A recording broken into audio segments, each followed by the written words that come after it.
ताज्या बातम्यांसाठी ABP माझाला subscribe करा आणि बेल आयकॉन प्रेस करा। दरम्यान सध्या वीज बिल हा मोठा ज्वलंत विषय बनलेला आहे महाराष्ट्रात। वाढीव वीज बिलांविरोधात भाजपने आज मुंबई, पुणे, नागपूर, ठाणे या प्रमुख शहरांसह राज्यभरात आंदोलनं केली। प्रमुख नेत्यांच्या उपस्थितीत वीज बिलांची होळी करून वीज बिलांमध्ये सवलत देण्याची मागणी भाजपने केली। मुंबई, पुणे, नागपूर, ठाण्यातली दृश्य आपण पाहतोय।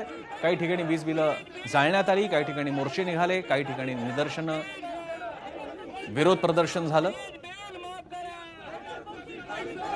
लोकांना अव्वाच्या सव्वाच नव्हे तर वापरण्याच्या नेहमीच्या मर्यादे पलीकडे जाऊन बिलं आल्यामुळे लोकांमध्येही, जनसामान्यांमध्येही संतप्त भावना आहे।